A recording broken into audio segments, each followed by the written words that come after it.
ৰাতিপুৱাৰ পৰা বেকী নদীৰ বাৰণি পানীয়ে বিশেষকৈ আপোনাৰ কাৱৰজাহী, বেছিমাৰী, মোৱামাৰী আৰু বলাইপাথাৰৰ এটা অংশক যি তাণ্ডৱ চলাইছে, বেকী নদীৰ বাৰণিৰ পানীয়ে যি তাণ্ডৱ চলাইছে তাতকৈ আমি দুৰ্ভাগ্যজনক ক'ব নোৱাৰিম। কাৰণ আচলতে যদি ভূটানে পানী এৰিব তেতিয়াহ'লে নিশ্চয় ভূটানৰ ফালৰ পৰা বা আমাৰ যি চৰকাৰ আছে, প্ৰশাসন আছে বা গাঁওবুঢ়া আছে, তেওঁলোকৰ ফালৰ পৰা আমাক মাইকিং কৰাব লাগিছিলে বা কিবা নটিচ দিব লাগিছিলে।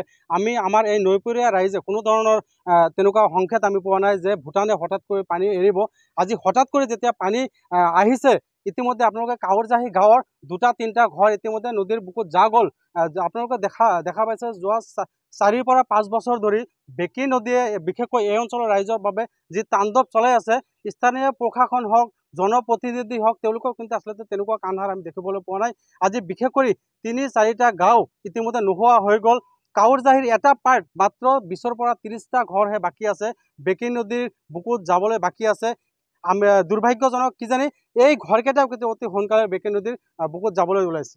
ইতিমধ্যে গম পাইছে যে আপোনালোকে সকলোৱে জ্ঞাত যে ৱৰ্ল্ড বেংকৰ পৰা এটা স্কিম ধৰা হৈছে, বহুত কোটি টকাৰ এটা বাজেট ধৰা হৈছে। এই কাম কিন্তু ইতিমধ্যে কৰাৰকুৰ হওক বা পূব মোৱামাৰী হওক, এটা অংশত কিন্তু কামটো কমপ্লিট হৈছে।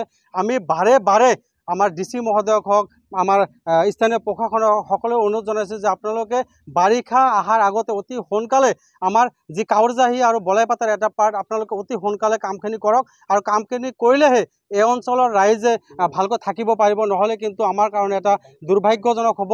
আহি ইফালে ভৰ্তিক হৈ গ'ল, ভৰ্তিক হৈ যোৱাৰ পিছত ইমান ৰাজহুৱা এটা সম্পত্তি ৰাইজৰ টকা দি বনাইছে মছজিদখন এতিয়া যা অৱস্থা হৈছে।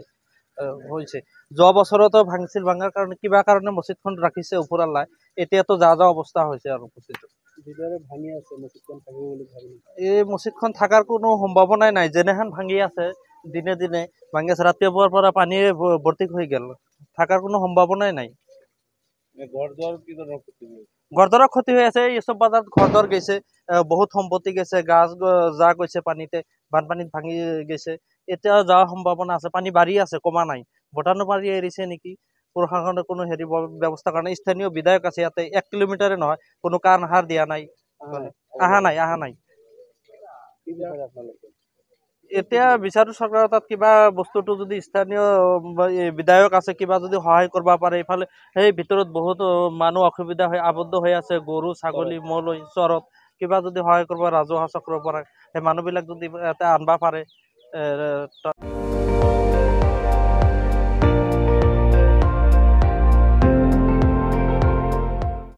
আপুনি চাই আছে ND24, সৰ্বশ্ৰেষ্ঠ নহয়, সৰ্বোত্তমৰ দৌৰত।